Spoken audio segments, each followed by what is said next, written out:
পরের দিন থেকে সকালে রোজের মতো দুজনে একসাথে পার্কে যায়। পার্ক থেকে বেরিয়ে নাড়ুর চায়ের দোকানে হয়ে বাড়ি ফিরে অদিতির স্কুলের যাওয়া, প্রতি সপ্তাহে শনিবারে অনাথ আশ্রম যাওয়া এবং ফেরার পথে রাতের খাবার খেয়ে বাড়ি ফেরা, এগুলো যেন রুটিন হয়ে গেছিল। তার মধ্যে দুজনের মানসিক পরিবর্তন হয়েছে। দুজন দুজনকে বুঝতে চেষ্টা করেছিল। পুজোর ছুটি নিকটে পৌঁছে গেছিল। একদিন ডাক্তার বাদল বলে, হাতে তো মোটে 1 সপ্তাহ বাকি, কাল মহালয়া। তুমি তো এখনো ফাইনাল করে কিছু বলছো না। অনাথ আশ্রমের থেকে ফেরার পথে দুজনে তখন গাড়ির ভিতরে একে অপরের হাত একসাথে বাঁধা অবস্থায়। সমস্ত কিছুর বাঁধ ভেঙে অদিতি ডাক্তারের কাঁধে মাথা রেখে আবেগের সুরে বলে, আপনার যেদিন ইচ্ছা সেদিন বেরিয়ে পড়তে পারবো। আমারও আর কটা দিন পরেই লম্বা ছুটি, তাই অসুবিধা কিছু নেই। বলুন না কবে যাব। ততক্ষণে ডাক্তার পিছন থেকে অদিতির মাথায় হাত বুলিয়ে দিতে দিতে বলে, মাসিমাকে জানিয়েছো আমার ইচ্ছা, পঞ্চমীর দিন ভোরে ভোরে বেরিয়ে যাব 1 সপ্তাহের জন্য। বিজয়া দশমীর পরে ফিরব। তোমার অসুবিধা হবে না তো? তেমনভাবেই মাথা রেখে অদিতি বলে, মাকে কয়েকদিন আগে একবার বলেছিলাম, আজ বলে দেব। পঞ্চমের দিন বেরোতে হলে তো হাতে মাত্র কয়েকটা দিন। আমার তো পুজোর বাজারই হলো না এখনো, তবে কি আর কিনবো পুজোতে? সব কিছুই তো ঘরে ভর্তি হয়ে আছে। ঠিক আছে, পঞ্চমীর দিন ভোরেই বেরোনো যাবে। অদিতির কথায় ডাক্তার বাদল বলে, আগের দিন রাতে সমস্ত লাগেজ গাড়িতে তুলে রাখতে হবে। ভোরে উঠে হাতে কিন্তু সময় থাকবে না, সেই মতো তৈরি হবে। আজ অনেকটাই দেরি হয় অনাথ আশ্রম থেকে বেরোতে বেরোতে। অন্ধকার পিচ রাস্তা ধরে গাড়ি তখন চলছিল ঝড়ের গতিতে। আজ কেন জানি না অদিতি নিজের উপর থেকে কিছুটা নিয়ন্ত্রণ হারিয়ে ফেলেছিল। ডাক্তারের কাঁধে মাথা রেখেই বলে, পারবো, আপনি আছেন না সাথে, তাই আমি সব কিছুই পারবো। ততক্ষণে ডাক্তারের মনের ভিতরও হলচল শুরু হয়েছিল। অদিতি ঠোঁটের নিচে আলতো করে টিপে দিয়ে বলে, তাহলে বিশ্বাস জন্ম নিতে শুরু করেছে। আমিও এটাই চাই, আমাদের দুজনের মধ্যে আরও কিছুটা সান্নিধ্য। থামলেন কেন, বলুন না আর কতটা? মিষ্টি হেসে অদিতির উন্নত নাকটা নাড়িয়ে দিয়ে বলে, পুরোটাই। মুচকি হেসে ডাক্তারের বুকের মাঝে মুখ লুকিয়ে বলে, বিশ্বাস হয়েছে বলেই তো কাছে এসেছি নিজে থেকে। এটা বোঝার মতো মন একটা পুরুষের আছে। নারী একবার যে পুরুষকে মন থেকে ভালোবেসে ফেলে তাকে বিশ্বাস করে। নারীর ভালোবাসা গভীর খাদের মতো, যেখানে থল পাওয়া যায় না, ঠিক তেমনি। তাই বিশ্বাসের সাথে যুক্ত হয়ে ভালোবাসা। অদিতি সমর্পণের ভঙ্গিমায় আবেশে আসতেই ডাক্তার বাদল বলে, একটা কথা বিশ্বাস করবে? বুকের মধ্যে থেকেই মুখ তুলে বলে, বলুন না, থামলেন কেন? পিছনের সিটের অন্ধকারে মাঝেই অদিতি ঠোঁট আলতো করে ছুঁয়ে বলে, আমি কিন্তু এখনো চিরকুমার হয়েই আছি। তোমার ছোঁয়াতে ব্রহ্মচারীর তপস্যা ভঙ্গ হয়ে যেতে পারে, কিন্তু।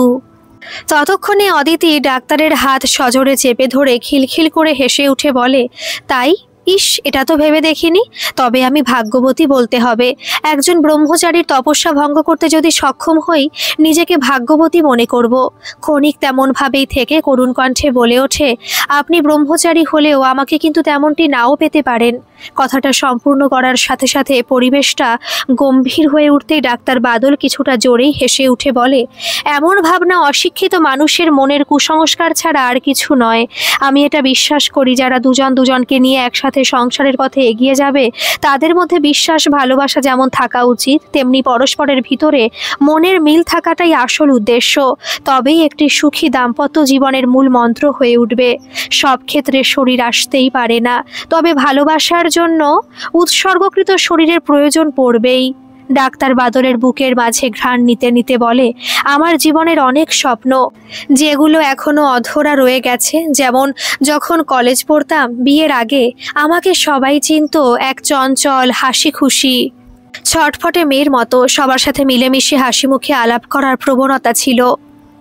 যখন প্রথম ভালোবাসা এসেছিল আমার জীবনে, তখন তার আলিঙ্গন, তার স্পর্শ, তার ভালোবাসা সবকিছু আমাকে ভেতর থেকে বদলে দিতে শুরু করেছিল। আমার শরীর যেন আরও কোমল হয়ে উঠল সময়ের সাথে সাথে। আসলে মনের শান্তি ছিল তখন, তাই হয়তো এমনটা হয়েছিল। ভালোবাসা জন্ম নিতেই চেহারায় এলো অন্যরকম দীপ্তি, যেন ভেতরের আলো বাইরে ফুটে উঠল। স্তন ভরাট হলো, নিতম্ব প্রশস্ত হলো। আয়নার সামনে দাঁড়িয়ে নিজেকেই নতুন মনে হলো। আর বিয়ের পরে পরেই এক অভিনব নতুনত্বের ভেতর আমি নিজেকে নারী হিসেবে খুঁজে পেলাম। পরিণত, পূর্ণ, আকর্ষণীয়, কিন্তু সে বিবাহিত জীবনে ক্ষণস্থায়ী ছিল। একটা নারীর মনের সমস্ত আকাঙ্ক্ষা, বাসনা। অদিতি আবেগে বশবর্তী, নিজের পিছনের জীবনের না পাওয়ার অপূর্ণতাগুলো ভেবে দুঃখী হয়ে ওঠার মুহূর্তে ডাক্তার বাদল বলে, এখন থেকে পিছনের জীবনের সমস্ত দরজা বন্ধ করে দিলে নিজেই শান্তি পাবে। আমাদের আগামী ভবিষ্যতের চিন্তা করে নতুন করে বাঁচার স্বপ্ন নিয়ে এগিয়ে চলো, তাতেই সব কিছু ঠিক হয়ে যাবে। অদিতির মনের মাঝে একটা ব্যাকুলতা কাজ করছিল, তাই বলে ওঠে, জানেন, বিয়ের আগে কত স্বপ্ন দেখতাম। মেয়েরা অভিমান করে বেশি বেশি ভালোবাসা পাওয়ার জন্য, আর ছেলেরা অভিমান করে তাকে পুরোপুরি বোঝার জন্য। ভালোবাসার অভিমান একই বৃন্তে দুটি ফুলের মতো। অভিমান ছাড়া ভালোবাসা অসম্পূর্ণ। ভালোবাসায় মাঝে মাঝে অভিমান হলো প্রখর রোদে এক পশলা বৃষ্টির মতো, যা ভালোবাসাকে নতুন করে সতেজ করে তোলে, নতুন পরিপূর্ণতা দান করে, নতুন করে দুটি মানুষকে খুব বেশি কাছে টেনে আনে। তখন ভাবতাম, কৃত্রিম অভিমান করে থাকলে সে এসে আমাকে ভালোবেসে সমস্ত অভিমান ভাঙিয়ে মুখে হাসি ফুটিয়ে তুলবে। হঠাৎ করে খুনসুটি করে বলবে, তোমার এমন অভিমানী মুখটাই বেশি সুন্দর লাগে। কিন্তু আমার মনের সবকিছু প্রত্যাশা তেমনভাবেই থেকে গেছে। আপনি পূর্ণ করে দেবেন না যেগুলো একসময় সাজিয়ে রেখেছিলাম? অদিতির আবেগে পূর্ণভাবের কারণে ডাক্তারের মনেও তার ছোঁয়া লেগে যাওয়াতে বলে ওঠে, আসলে একজন নারীর মন বুঝতে পারা পুরুষের পক্ষে অসম্ভব। তবে এটুকু বলতে পারি, বিয়ের পর নারী বদলে যায়, শুধু শরীর নয়, মন থেকেও। চেহারায় পরিণত সৌন্দর্য আসে, শরীরে কোমল ভরাট ভাব আসে, মন শান্ত হয়, ভালোবাসা গভীর হয়, আর দায়িত্বের ভারে নারী সত্যিকারের অর্থে পূর্ণ হয়ে ওঠে। প্রতিটি নারী যে ভালোবাসার কাঙাল, সেটা যেমন বুঝেছিলাম, তেমনি পুরুষের মনের ভিতরেও নারীর উপস্থিতি কাম্য করে, যখন সে পুরুষ সত্যি ভালোবাসে মন থেকে। আজ স্কুলে যাওয়ার সময় অদিতি মাকে বলেছিল, মা, তৈরি হয়ে থেকো, আজকে আমার স্কুল ছুটি হয়ে যাবে, এসে কিন্তু বেরিয়ে পড়বো পুজোর বাজার করতে। সেই মতো স্কুল থেকে ফিরে মায়ের সাথে বাজারে গিয়ে নিজের পছন্দের কয়েকটা ড্রেস কিনে মায়ের জন্য কয়েকটি পছন্দ মতো শাড়ি নেওয়ার পরে বলে, মা, ওর জন্য কিছু নেওয়া দরকার।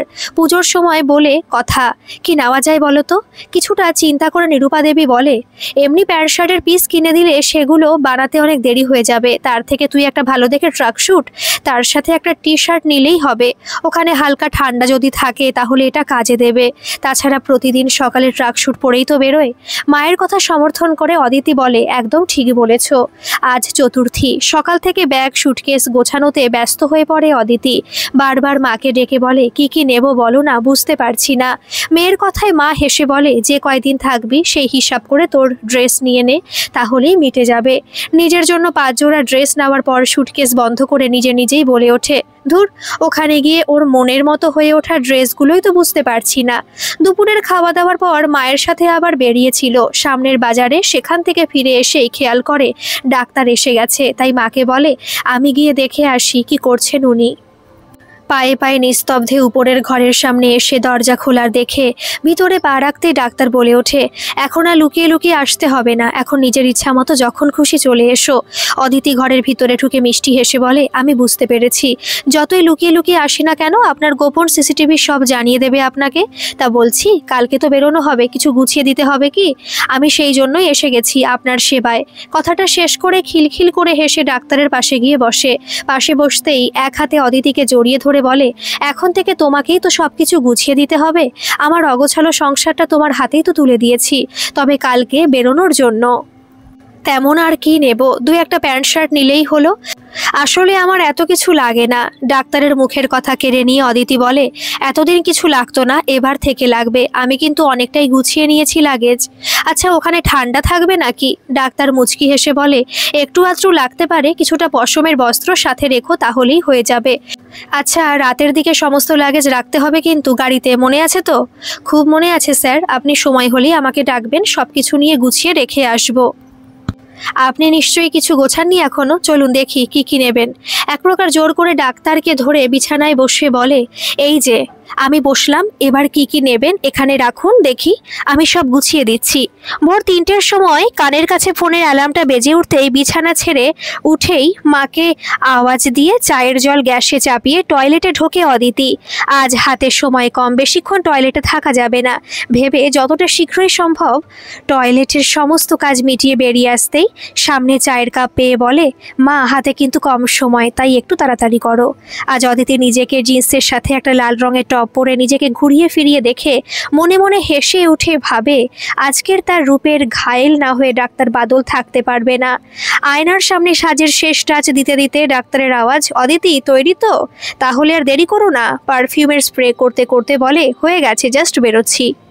দরজায় তালা ঝুলিয়ে রাস্তায় এসেই দেখে গাড়ি স্টার্ট দেওয়া রেখে গ্যারেজ বন্ধ করার সময় অদিতিকে দেখে থমকে যায় ক্ষণিকের জন্য। সেই দেখে মুচকি হেসে অদিতি বলে ওঠে, কেমন লাগছে এমন ড্রেসে? ততক্ষণে নিজেকে সামলে নিয়ে ডাক্তার বাদল বলে, তোমাকে এমনভাবে প্রথমবার দেখলাম, দেখে মনে হচ্ছে সেই 20-22 বছরের তরুণীটি এখনও আমার সামনে দাঁড়িয়ে। পুজোর জন্য পাড়াতে লাইটে লাইটে আলোকিত হয়েছিল তখনও। সেই আলোয় অদিতির রূপ দেখে থমকে গিয়েছিল ডাক্তার। ভোরের আলোয় অদিতির রূপে ঘায়েল হয়ে উঠেছিল। নিজেকে সামলে নিয়ে ডাক্তার বাদল বলে, চলো বসে পড়ো, ভোরের আলো ভালোভাবে ফোটার আগেই আমরা শহর থেকে বেরিয়ে যাব। মাকে পিছনের সিটে বসিয়ে নিজের ড্রাইভার সিটের পাশের সিটে বসে পড়তেই গাড়ি এগিয়ে যেতেই পাশ থেকে অদিতি বলে ওঠে, আজ প্রথমবার আপনাকে গাড়ি চালাতে দেখে দারুণ লাগছে, তাছাড়া ড্রাইভার সিটে আপনাকে বেশ মানিয়েছে। কথাটা শেষ করে ডাক্তার বাদল একটা হাত বাড়িয়ে দিয়ে বলে, তোমার চোখে আমি সবসময় নিজেকে স্মার্ট খুঁজে পাই জানো। কথাটার মাঝে অদিতি ডাক্তারের হাতে হাত রেখে খিলখিল হেসে উঠে বলে, ইস, আমার চোখেই নয়, কেবল সকলের চোখে আজ ডাক্তার বাদল হিরো। বলেই হাতটা জোরে চেপে ধরে টিপতে টিপতে পুনরায় বলে, আপনার পাশে বসে আজ এক নতুন অভিজ্ঞতা সৃষ্টি হলো, তাছাড়া তোরা লং ড্রাইভে কোনোদিনও যাইনি, এই প্রথম আমার এতখানি পথ যাওয়া গাড়িতে। পাশে বসে প্রভাতের প্রাকৃতিক দৃশ্য দেখতে দেখতে এক সময় এসে পৌঁছে যায় কৃষ্ণনগরের নিকটেই একটি সুন্দরভাবে সাজানো ধাবায়। গাড়ি থামাতে থামাতে ডাক্তার বলে, চলো 1 কাপ করে কফি নিয়ে আবার এগিয়ে যাই। গাড়ি থেকে নামতে নামতে দেখে মা পিছনের সিটে ঘুমিয়ে পড়েছে। দেখে আওয়াজ দেয়, মা ওঠো, এখানে একটু চা কফি খেয়ে আসি। ডাক্তার বাদলে চেনা পরিচিত ছিল এই ধাবাটা। পাশে যেতে যেতে ধাবার নামটা দেখে অদিতি বলে ওঠে, ও বাবা, এটা তো একটা মিষ্টান্ন ভাণ্ডার, নাম তো লেখা আছে শঙ্কর মিষ্টান্ন ভাণ্ডার, আপনি যে বললেন ধাবা। ততক্ষণে ডাক্তার বলে, এখানে সব কিছুই পাওয়া যায়, তাই ধাবা বলো আর মিষ্টান্ন ভাণ্ডার বলো। এছাড়া কৃষ্ণনগরের সরপুরিয়া খুব ভালো পাওয়া যায়, কিছুটা নিয়ে নিতে পারো, রাস্তায় খাওয়া যাবে। ততক্ষণে অদিতি বলে, কৃষ্ণনগরের সরপুরিয়ার নাম শুনেছি, খুব প্রসিদ্ধ নাকি, নিয়ে নেব তাহলে, কিছুটা রাস্তায় খাওয়া যাবে, তবে এখন কেবলমাত্র কফি কিংবা চা। 3 জনে মিলে চা কফি খাওয়ার পরে আবার গাড়ি এগিয়ে চলে অত্যাধুনিক রাস্তা ধরে। ডাক্তারের পাশে বসে বহুদিন পরে অদিতির মনে হচ্ছিল পৃথিবীটা আবার নতুন করে সেজে উঠেছে তার জীবনটাকে সাজিয়ে দেওয়ার জন্য। গাড়ি মুর্শিদাবাদ পৌঁছানোর পরে পাপ্পু ধাবাতে এসে গাড়ি দাঁড়ায় আবার। এখানে জলখাবার খেতে নামতে অদিতি বলে, এতক্ষণে কত দূর এলাম আমরা? এখন তো প্রায় সকাল 9টা বাজে, মানে 5 ঘন্টা হয়ে গেল। অদিতির হাত ধরে ধাবাতে প্রবেশের পথে একটি ছেলে নমস্কার জানিয়ে বলে ওঠে, ডাক্তারবাবু, আপনাকে অনেকদিন পর দেখলাম আবার আমাদের এখানে, খুব ভালো লাগলো। আপনি যখনই এদিকে আসেন তখনই এখানে সকালে নাস্তা খেয়ে যান, আগে তো বন্ধুদের সাথে আসতেন, এবারে কি বৌদি এসেছেন আপনার সাথে? ডাক্তারের উত্তরে উপেক্ষা না করে অদিতিকে লক্ষ্য করে ছেলেটি বলে ওঠে, বৌদি, আমাদের ধাবার দীর্ঘদিনের কাস্টমার ডাক্তারবাবু, আপনাকে প্রথমবার সাথে এনেছেন দেখে খুব ভালো লাগলো, আসুন, আপনাদের জন্য আমি আলাদা জায়গা ব্যবস্থা করে দিচ্ছি। ছেলেটির কথায় ডাক্তার কোনো প্রতিবাদ না করলেও মুচকি হেসে অদিতি বলে ওঠে, হ্যাঁ, এবার থেকে আপনাদের এখানেই আসতে হবে মাঝে মাঝে। অদিতির ইশারা ডাক্তার যেমন বুঝেছিল তেমনও মা বুঝেছিল, কিন্তু কেউ প্রতিবাদ করেনি। পাপ্পু ধাবাতে নিজেদের পছন্দ মতন জলখাবার খাওয়ার পরে আবার রাস্তায় নেমেছিল গাড়ি। পিছনের সিটে মা ক্লান্ত হয়ে পড়াতে ডাক্তারের সাহায্যে পিছনের সিটে শোয়ার ব্যবস্থা করে দিয়ে মাকে বলে, তুমি বিশ্রাম করো এখানে। তখনই ডাক্তার বলে, সবে তো মোটে 200 কিলোমিটার এলাম, এখনও 400 কিলোমিটার বাকি আছে। অদিতি চমকে উঠে বলে, ওখানে পৌঁছবো কখন তাহলে? এতটা রাস্তা আপনার ড্রাইভিং করতে অসুবিধা হচ্ছে না তো? গাড়ি চালাতে চালাতে ডাক্তার বাদল বলে, সন্ধ্যের আগেই ঢুকে যাব, চিন্তা করতে হবে না। তোমার কি বোরিং লাগছে? মুচকি হেসে অদিতি বলে, আপনার পাশে বসে লং ড্রাইভে যাচ্ছি, বোরিং লাগার কথাই নয়, উল্টে মনে হচ্ছে এমনভাবে দিনের পর দিন আপনার পাশের সিটে বসে পৃথিবীর এ প্রান্ত থেকে ও প্রান্ত ঘুরে বেড়াই। আচ্ছা, আমরা প্রথমে কোথায় যাচ্ছি সেটা তো বলবেন। গাড়ি চালাতে চালাতে পিছনের সিটে একবার নজর দিয়ে ডাক্তার বাদল বলে, আমরা প্রথমে যাচ্ছি ডুয়ার্সের গরুবাথানে। সেটা হলো হিমালয়ের পাদদেশ। সেখানে 2 দিন আমাদের বিশ্রাম থাকবে। আসলে সেখানটা এক কথায় অপরূপ জায়গা। চারদিকে পাহাড়, চা বাগান, আর তার মাঝে বয়ে চলেছে ছোট ছোট পাহাড়ি নদী। এর আগে আমি এসেছি এখানে, তাই জন্য জায়গাটা আমার খুব পছন্দের। অত্যাধুনিক সুন্দর রাজপথ ধরে এগিয়ে চলতে চলতে ডাক্তারের একটা হাত এগিয়ে আসে অদিতির দিকে। 2টি হাত পরস্পরের ধরে রাখার সময় একসময় অদিতি আবেগে আপ্লুত হয়ে গান গেয়ে ওঠে, এই পথ যদি না শেষ হয় তাহলে কেমন হতো বলো তো। সাথে সাথে উত্তর দেয় ডাক্তার বাদল, এই পথের সাথী যদি তোমার মতো সুন্দরী কেউ হয় তাহলে শেষ হতেও চায় না মন। ধীরে ধীরে ছোট ছোট কলির গান গেয়ে চলে অদিতি। সেই গানের কণ্ঠে তাল মিলিয়ে গাড়ি ড্রাইভ করতে করতে ডাক্তারও গেয়ে চলে অদিতি কণ্ঠে কণ্ঠ মিলিয়ে। দুজনেই আজ রোম্যান্টিক মুডে থাকায় জার্নিটা সহজ হয়ে গেছিল। প্রায় বেলা 3টের দিকে বিহারের কিষানগঞ্জে একটা হোটেলে এসে গাড়ি দাঁড়ায়। ততক্ষণে বেশ খিদে পেয়েছিল সকলেরই। মাও পিছনের সিটে কয়েক ঘন্টা ঘুমিয়ে নিয়ে বসে বসে তাকিয়ে দেখছিল পথের দুদিকের সৌন্দর্য। হোটেলে নেমে খাবার টাবার খেয়ে আবার রওনা দেওয়ার আগে অদিতি জিজ্ঞেস করে, আর কতদূর কতক্ষণ লাগবে আমাদের পৌঁছতে? ডাক্তার বাদল গাড়ির স্টার্ট দিতে দিতে বলে, আর বেশিক্ষণ লাগবে না, এই 2.5-3 বেশি নয়। বিকেল 5টা থেকে 6টার ভিতরে আমরা পৌঁছে যাচ্ছি।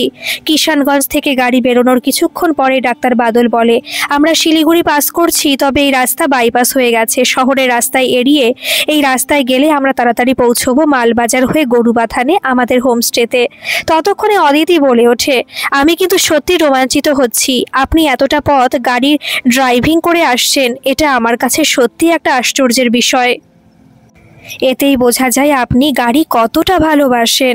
কিন্তু এবার থেকে গাড়ির থেকে বেশি আমার প্রতি ভালোবাসা যেন থাকে। কথাটা বলে খিলখিল করে হেসে ওঠে অদিতি। ততক্ষণে জোরে হেসে উঠে ডাক্তার বলে, তোমার ভালোবাসা, তোমার রোমাঞ্চ আলাদা জায়গায়, কিন্তু গাড়ির ভালোবাসা, গাড়ির সাথে প্রেম, তার সাথে তুলনা করা অসম্ভব।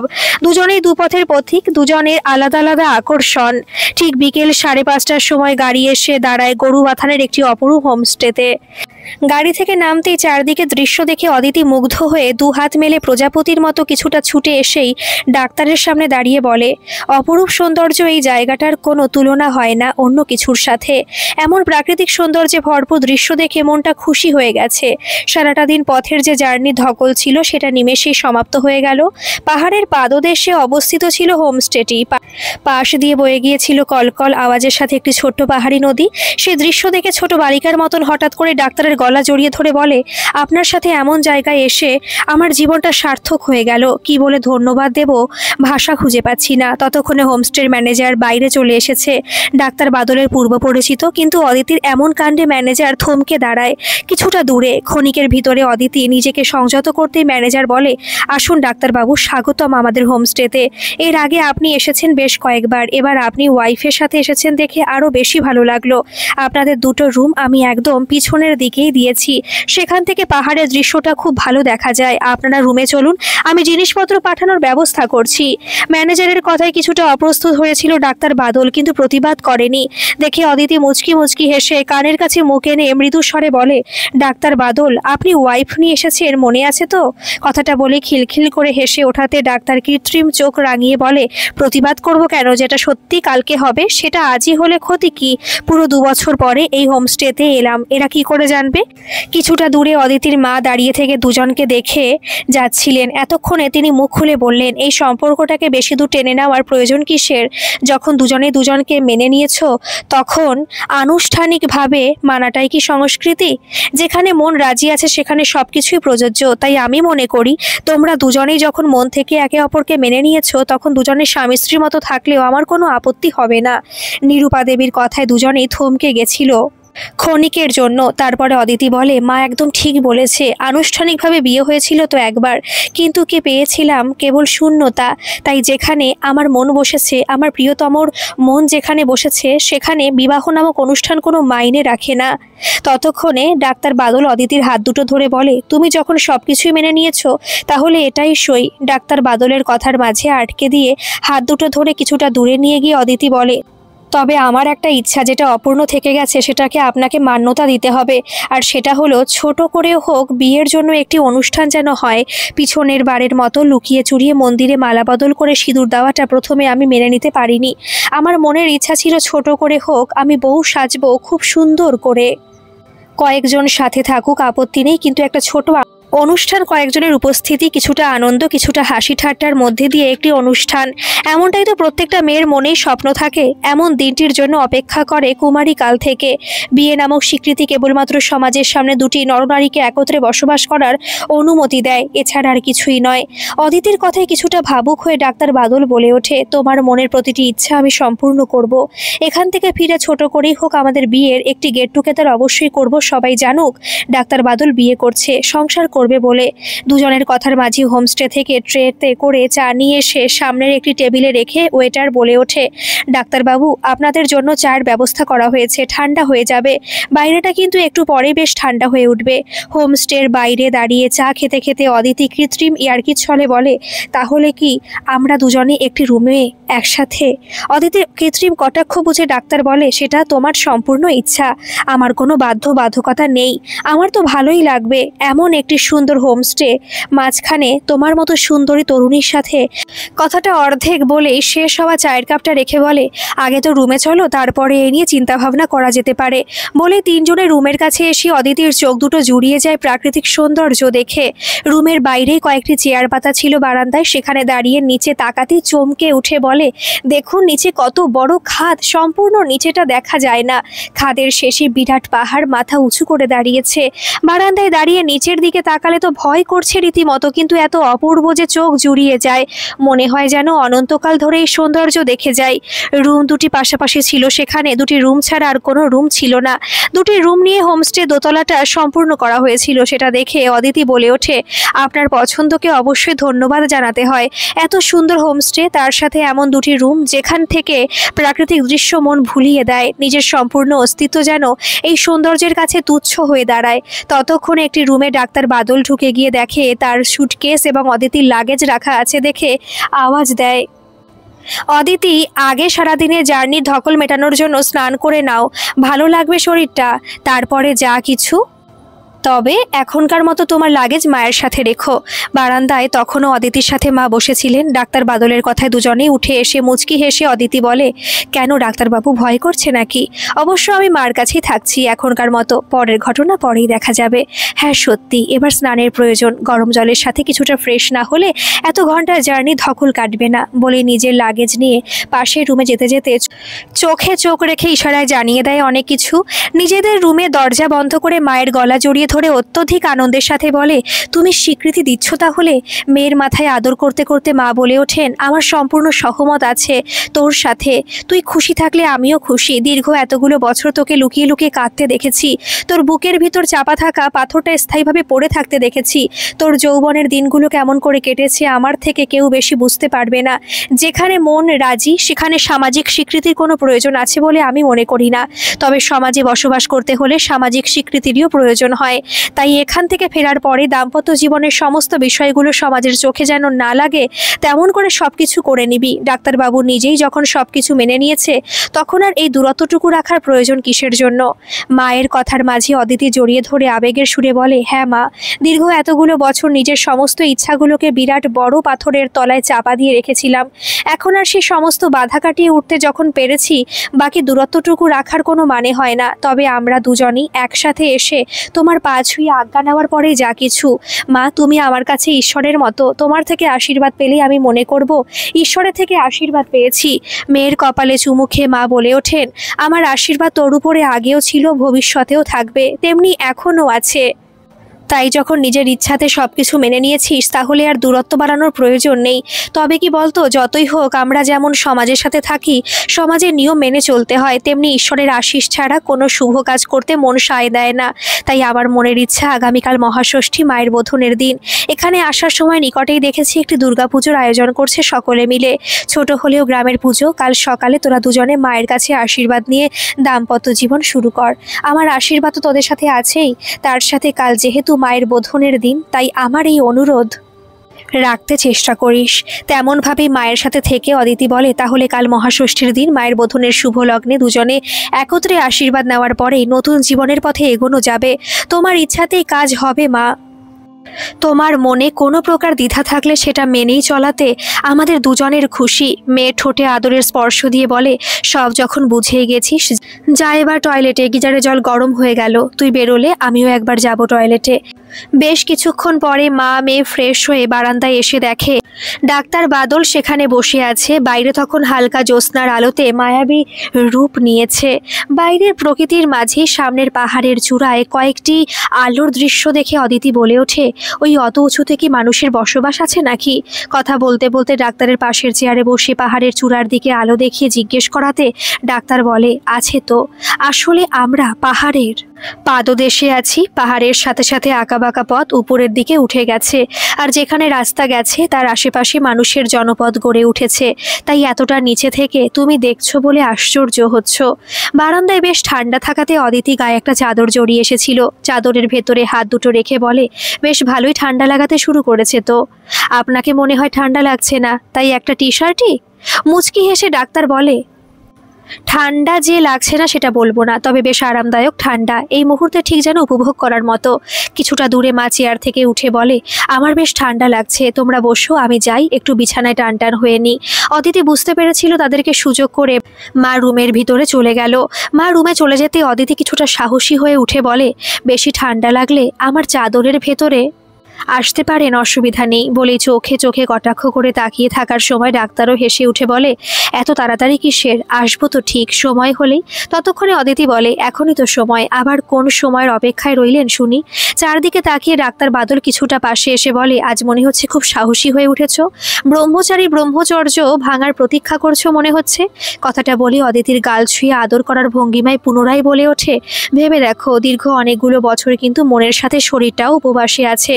কথাটা মাঝপথে থামিয়ে অদিতির চোখের দিকে তাকিয়ে মৃদু মৃদু হাসার মুহূর্তে অদিতির গায়ে ঢাকা দেওয়া চাদরটা দুহাত দিয়ে উন্মুক্ত করে ততটাই অবাক করে দিয়ে বলে ওঠে, ব্রহ্মচারীকে আমন্ত্রণ জানাচ্ছি, মনের দরজা হাট করে খুলে রেখেছি, এবার ব্রহ্মচারী সাহস করে প্রবেশ করলেই হলো।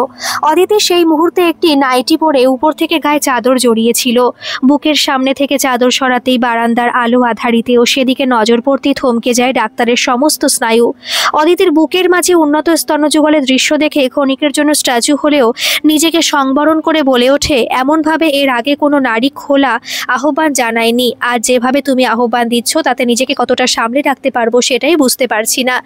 ডাক্তারের মুখের কথা ছিনিয়ে নিয়ে অদিতি বলে ওঠে, থামলেন কেন? মনের মধ্যে থাকা সমস্ত বাধা বন্ধন ছুঁড়ে ফেলে নিজের উষ্ণ আলিঙ্গনে আবদ্ধ করে নিন। সামনের যাকে দেখছেন সে নিজেই তো সমর্পণ করতে উদ্ধত হয়েছে, তাহলে এত বাধা কিসের?